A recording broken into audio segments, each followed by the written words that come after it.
हामी चाहिँ अब कन्टुर प्लट गर्न सिक्दैछौँ। यसको लागि चाहिँ हामीले योभन्दा अगाडिको भिडियोमा बनाएको डेम फाइल चाहियो र हाम्रो यो चाहिँ पर्सनल जियो डाटाबेस भयो त्योभन्दा अगाडिको भिडियोमा बनाएको। हामीले कन्टुर प्लट गर्नको लागि चाहिँ सुरुमा चाहिँ आर्क टुलबक्सभित्र गएर स्प्याटियल एनालाइज टुलमा चाहिँ सर्फेसभित्र चाहिँ कन्टुर भन्ने उ छ, यसमा डबल क्लिक गर्नु पऱ्यो र यो कन्टुरको डायलग बक्स खुल्यो। यसमा चाहिँ इनपुट रास्टर भनेको चाहिँ डेम2 हो, रास्टर फाइल चाहिँ। आउटपुट पोलिलाइन फिचर भनेको चाहिँ कन्टुर हो। कन्टुर कहाँ सेभ गर्ने हो त्यो कन्टुर भयो। कन्टुर इन्टरभल चाहिँ कति राख्ने त, अहिलेको लागि चाहिँ हामीले 2 मिटर राखियो। अरू चाहिँ सबै ठिक छ। त्यसपछि ओके गरिसकेपछि हाम्रो कन्टुर प्लट हुने प्रोसेसमा छ र हाम्रो चाहिँ कन्टुर आएको छ। त्यो कन्टुर भयो।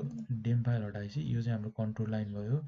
यसलाई चाहिँ अब हामीले चाहिँ लेबल ल्याउनको लागि कन्टुरमा चाहिँ डबल क्लिक गर्यो र लेबलमा चाहिँ ओके गरेपछि एप्लाई गरेर ओके गरेपछि हाम्रो लेभल आएको छ। कति कति हो त कन्टुरको ऊ चाहिँ सबै आएको छ यसमा चाहिँ। अब चाहिँ हामीले चाहिँ यो बाहिरको चाहिँ नचाहिने बााउन्ड्रीभित्रको मात्रै राख्नको लागि चाहिँ क्लिप गर्नु पऱ्यो। त्यसको लागि चाहिँ हामीले चाहिँ जियो प्रोसेसिङमा गएर क्लिप गर्नु पऱ्यो। क्लिपमा चाहिँ इनपुट फिचरमा चाहिँ कन्टुर भयो र क्लिप फिचरमा चाहिँ केले क्लिप गर्ने हो त, बााउन्ड्री हामीले अघि नै राखिसकेको छ। यसलाई चाहिँ कहाँ लगेर सेभ गर्ने हो त, क्लिप्स 2 भनेर सेभ गरौँ। त्यस सेभ भयो। त्यसपछि ओके गरिसकेपछि हाम्रो क्लिप प्रोसेसिङमा छ र हाम्रो चाहिँ क्लिप भएको छ। अब यो त कसरी हेर्ने त, कन्टुर हटाइसकेपछि क्लिप भयो हाम्रो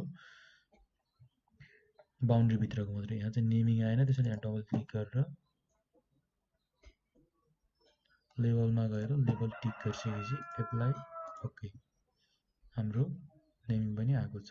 यसरी हामीले क्लिप पनि गर्न सकिन्छ हाम्रो कन्टुरलाई चाहिँ।